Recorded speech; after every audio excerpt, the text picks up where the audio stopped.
The title sounds absolutely crazy, but it is true. Before you start watching, please subscribe and support because unfortunately the stories don't get many views. Thanks in advance. I'm a 47-year-old guy with a life I'd describe as both comfortable and fulfilling.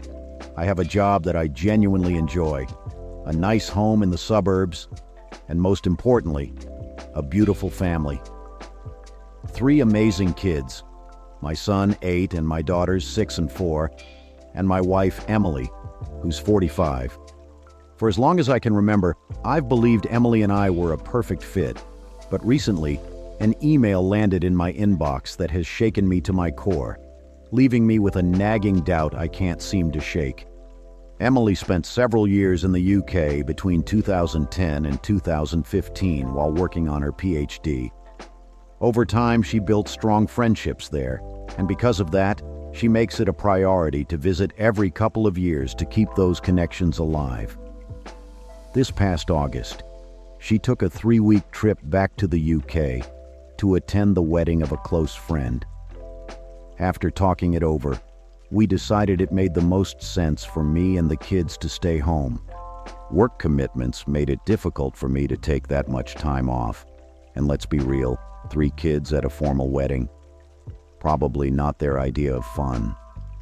So, Emily went, came back as planned, and life carried on as usual.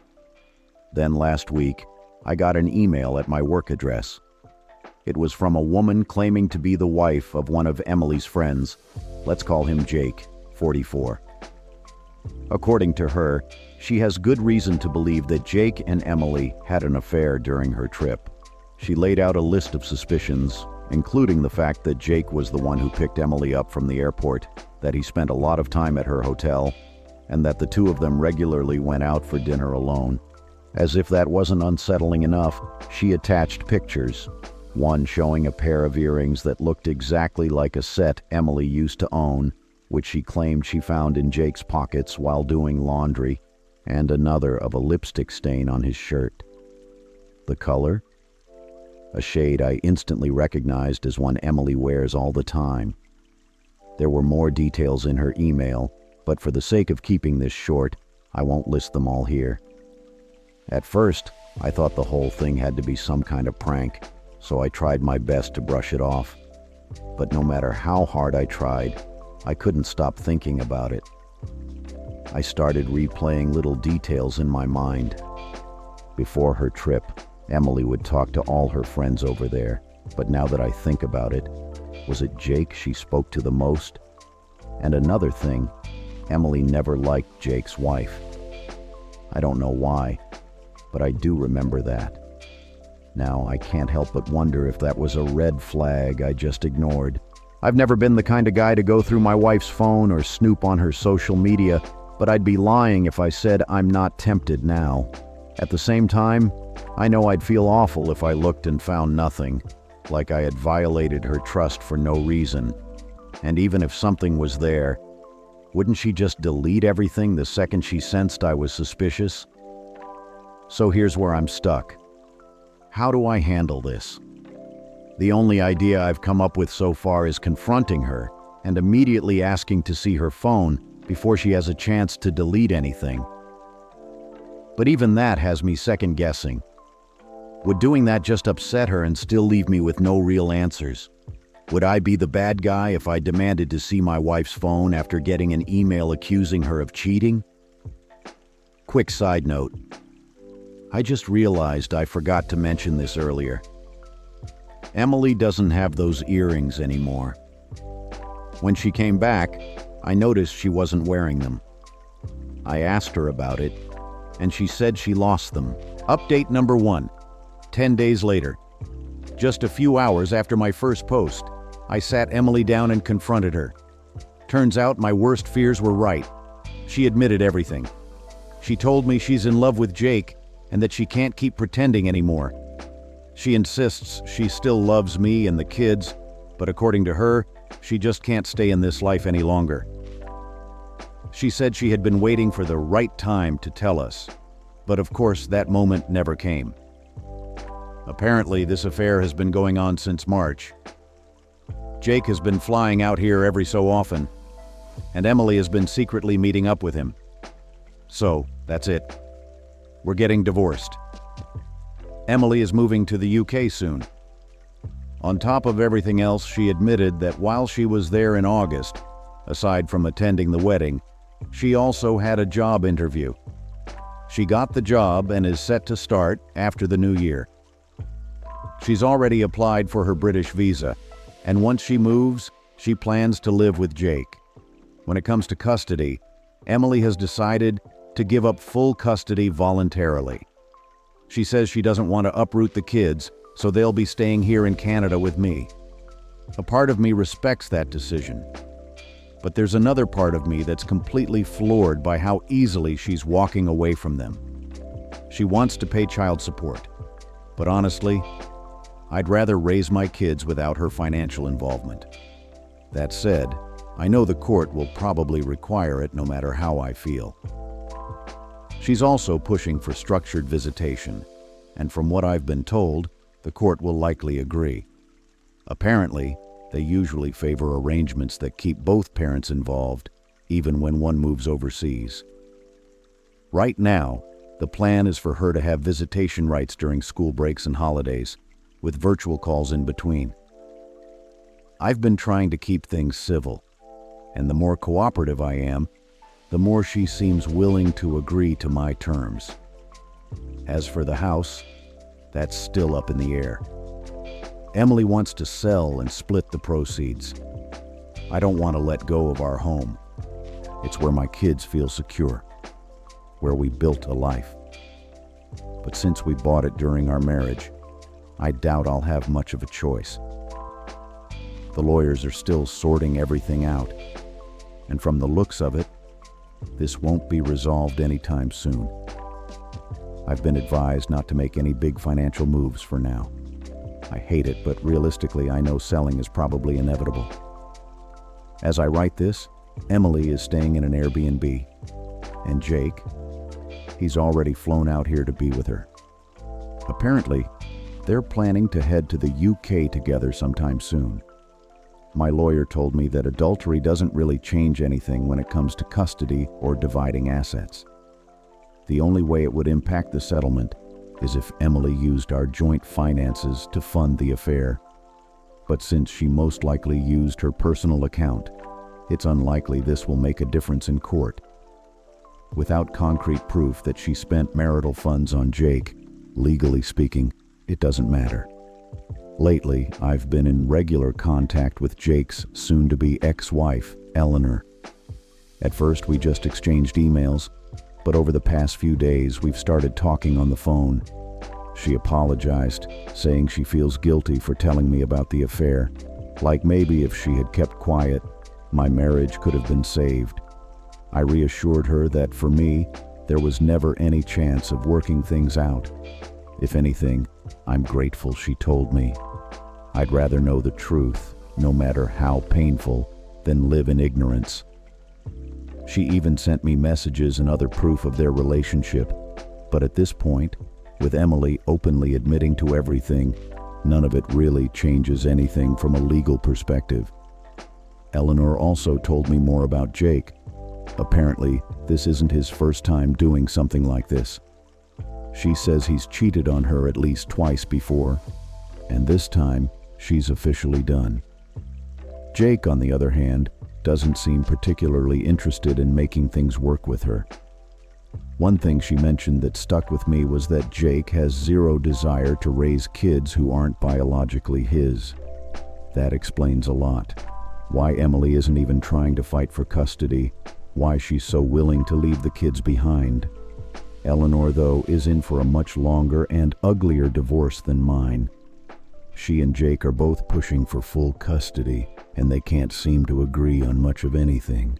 Honestly, I haven't had much time to process everything.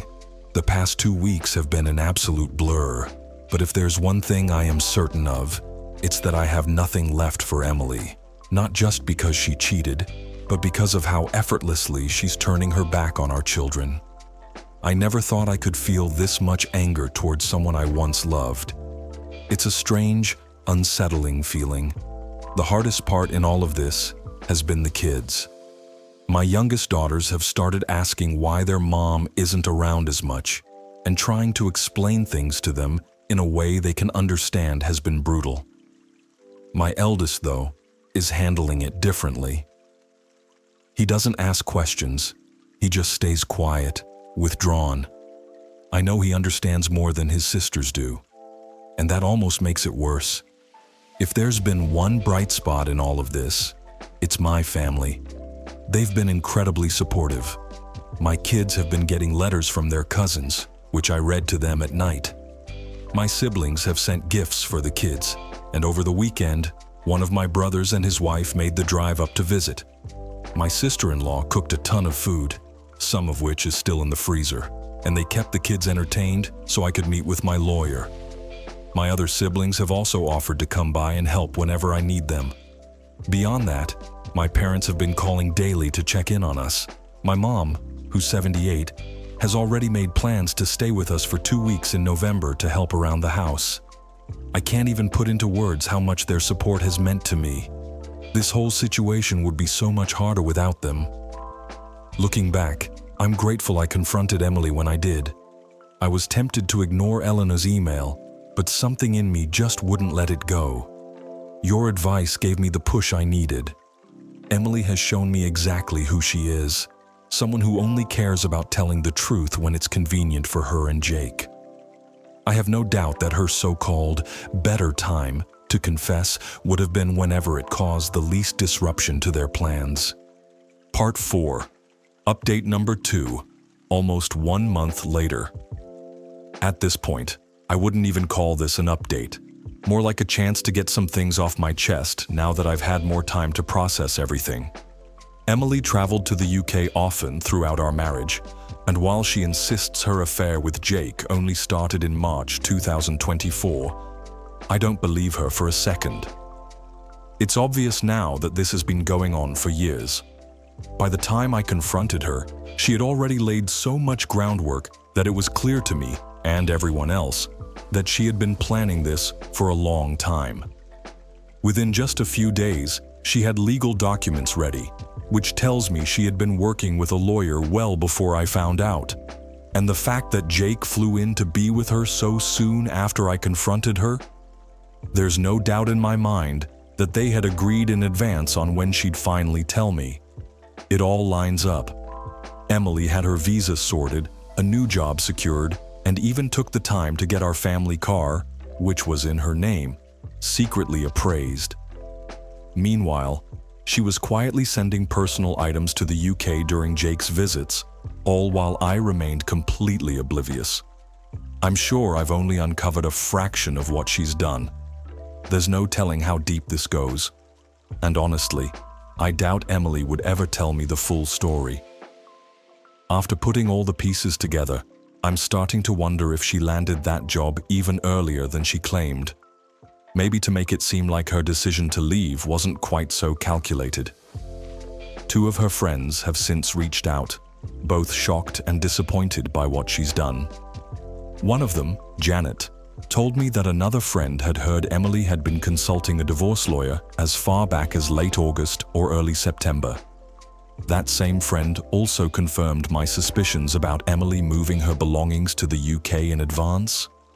Lately, I've been losing sleep, running through every moment of the past few months, trying to see the signs I missed. And certain things do stand out now. When Emily left for the UK in August for that wedding, she had 3 stuffed suitcases.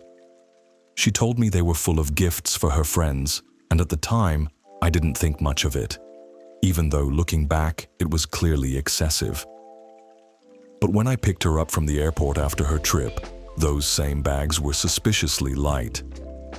I'd bet anything that, in addition to her job interview, she spent that trip moving her things over.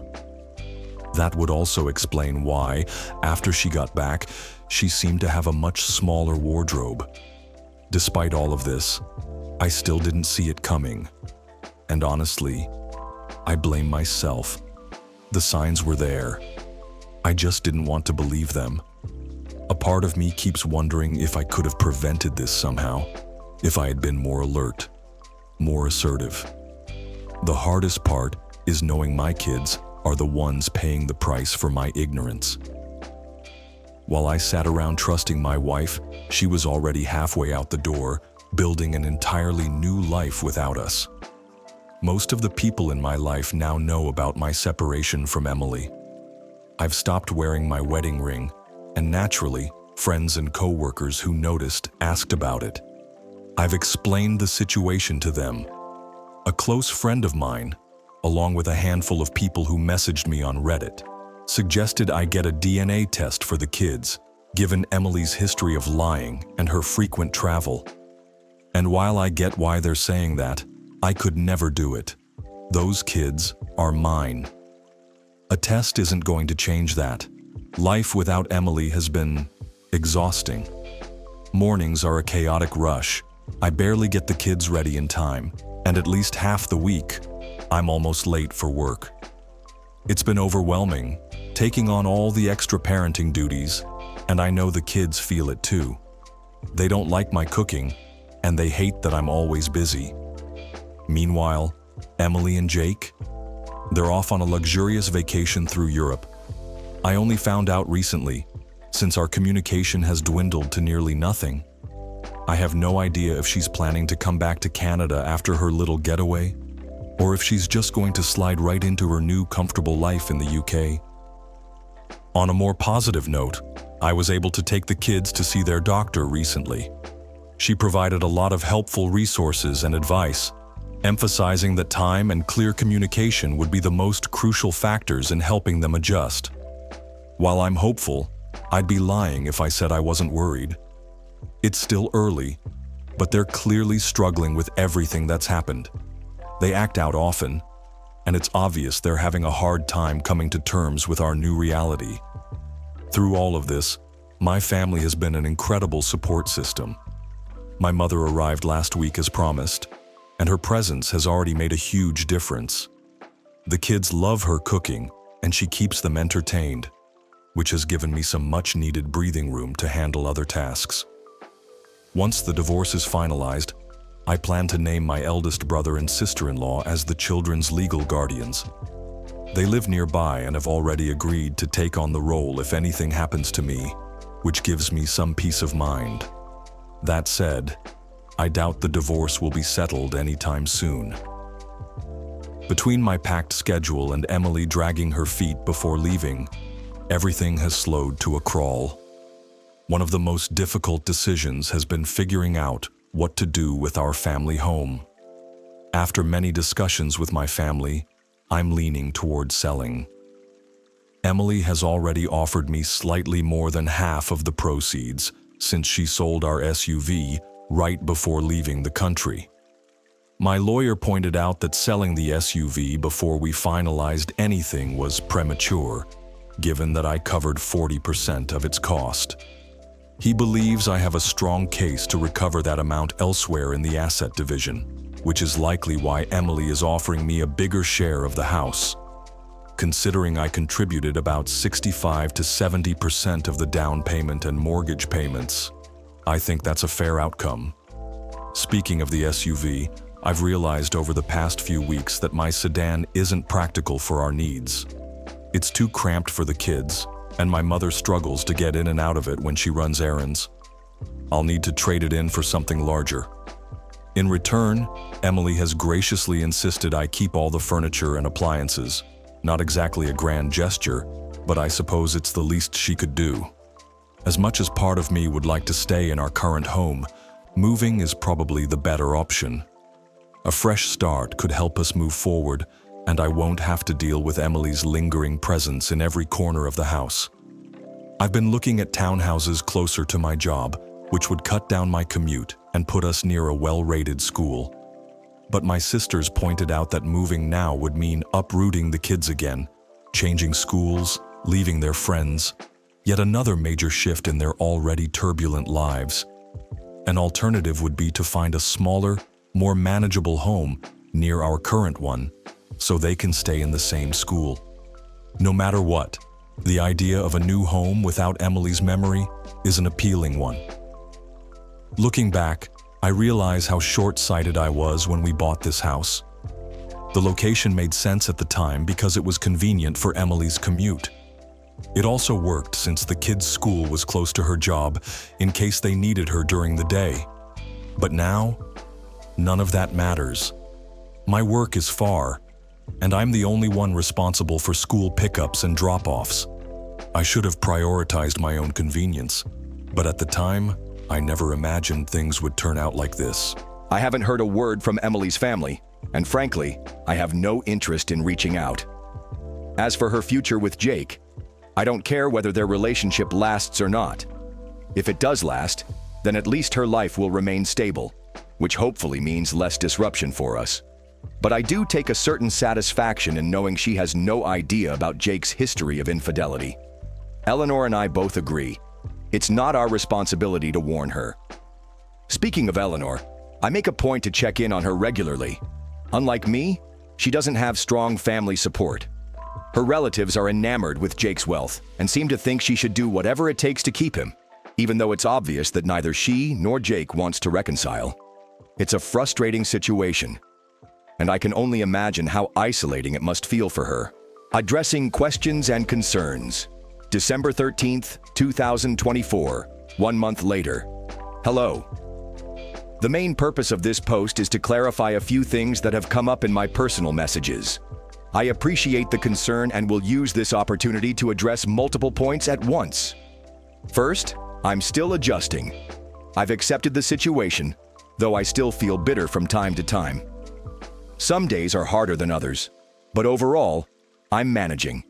At least now, it doesn't feel quite as overwhelming as before. The kids are still processing everything. They're resilient, but they've been through a lot. I'm looking into a program designed to support children of divorced parents. I just need to carve out some time to properly research it once work settles down. On household responsibilities, some people have messaged me, suggesting that Emily was overburdened with household chores, as if that somehow justified her actions. To set the record straight, before everything fell apart, our division of labor was roughly 60-40, with Emily handling the larger share. However, I covered approximately 75% of our household expenses. Additionally, Emily took far more solo vacations than I did, and now we all know what she was actually doing during those trips. Also, yes, I know how to cook. I've always prioritized healthy eating, but the kids preferred Emily's meals. It's something I'm still working on. On DNA testing. Despite the many private messages suggesting otherwise, I still have no intention of DNA testing my children. Emily's living situation. Emily has settled into an apartment owned by Jake. I may not have mentioned this before, but Jake owns a place in the city to avoid commuting during the week. According to Eleanor, he would stay there Monday through Friday, and then return to his house on weekends to be with her and their children. Since his latest affair has come to light, he's been living there full-time and only goes home to see his kids. Ironically, Eleanor also mentioned that this apartment was where he conducted his previous affairs. Fitting, I suppose. Other updates. In other news, I finally replaced my sedan with a larger vehicle. I probably spent more than I should have, but at this point it's one of the few things that has brought me any joy. Lastly, I've received a lot of messages saying I have some sort of moral obligation to warn Emily about Jake's history of infidelity. I don't see it that way. Maybe she already knows and doesn't care. Either way, it's not my problem. Relevant, Yojiao top comments. Commenter 1. Glad you got the car sorted. Get those kids settled for Christmas. Make it a big one. No work phone, no emails. Get your family involved. If you want to be petty, allocate your ex a time to call the kids on Christmas Day that completely disregards the time difference. You're handling this like a pro. Lock things down tight so you can heal and move forward. Burn her with stories of a family life well lived. At least we now know what AP was trading his kids for. Bet he's trying to stop his ex from making him sell the flat and access to his family's wealth. Oop. Thanks for the suggestions. We have plans to spend time with family during the holidays, and I'm sure the kids will appreciate it. Commenter 2. You sound smart enough to already know this, but I'm going to say it anyway. Please don't take her back when their relationship inevitably falls apart. I can already hear it. I didn't know what I had until it was gone. We can have an open phone policy, which is pointless since burner phones exist. I've never loved anyone as much as I loved you. We can go to counseling. Based on your posts, you're a damn good dad and you deserve better, for yourself and for your kids. Oop. Thanks for the advice. I have no intention of getting involved with her beyond co-parenting. I doubt she'd want to come back either, given how much she seems to be enjoying her new life. Commenter 3. Thanks for the update. I always think it's necessary to tell an innocent betrayed spouse when their partner is cheating. But in this case, Emily already knows Jake is a liar and a cheater. After all, that's how they got together. It's not necessary to tell her anything. It's expected that he'll cheat again. He's a serial cheater, not your problem. It's her problem for trying to build a legitimate relationship with a man who only knows how to betray. She'll find out soon enough. Don't say a word. Commenter 4. Keep your head up and find joy wherever you can. Focus on rebuilding yourself and your kids. The stronger you are, the better prepared you'll be if Emily ever comes out of the fog and tries to make herself your problem again. Update: February 22nd, 2025. 2 months after the last update. I wanted to take a moment to check in, as many people have been asking how the kids and I are doing. I appreciate the concern and apologize for not updating sooner. My schedule has been incredibly demanding, leaving little free time. So far, things are somewhat better. Life has become more manageable since I hired a nanny to help with the house and the children. With her taking on a significant share of the weekly chores, I've been able to focus more on work. While I do enjoy my job, I've been putting in longer hours to stay on top of our finances. Between legal fees, the nanny's salary, and the car I admittedly spent too much on, expenses have been adding up fast. The downside is that the extra hours mean I see less of the kids. I remind myself that it's temporary, but even weekends have been difficult to set aside for them. They're adjusting, albeit slowly, and I know it'll take a long time before things feel anywhere close to normal, if they ever do. Moving forward, I'm still figuring out where we'll live in the long run. At this point, selling the house is almost inevitable. I want a home for myself and the kids that has no lingering connection to Emily. Over the past few weeks, I've been talking to Eleanor less and less. Some of that is due to my schedule, but mostly I just don't see the point anymore. Every conversation with her is a reminder of what my life used to be. The biggest and most frustrating reason, however, is that Eleanor has chosen to stay with Jake. She claims he respects her, somehow, and has shown commitment to their family, despite still being with Emily. Apparently, this commitment is demonstrated by prioritizing his children over his new relationship and by respecting her space. It's hard to believe, especially considering how adamant she was just a few months ago about divorcing him. Yet now she's canceled those plans entirely. Then again, maybe I shouldn't be surprised. By her own admission, this isn't Jake's first affair, and she's always forgiven him in the past. Emily is still living in the apartment Jake owns, while Eleanor remains in their family home with their kids. Jake splits his time between the two, staying at the apartment during the week and going home on weekends and the occasional weeknight. At the very least, Eleanor has made it clear that Emily isn't allowed in the family home, and Jake seems to be respecting that boundary. As for Emily, she rarely calls the kids during the week. When she does, the conversations are short, and she tends to whisper. Given the late hour in her time zone, I assume she doesn't want to wake Jake. However, on weekends, when Jake is with his family, she puts in more effort to call the kids. Even then, the calls aren't particularly long, and I make sure they don't interrupt the time I've planned with them. Final thoughts. This entire situation is still a work in progress, and I can only hope it gets easier with time. While a part of me is still stunned by how everything turned out, I think I've finally accepted this new reality. What do you think about this story? Please write your thoughts in the comments, thank you. And don't forget to subscribe to support the channel. Thank you.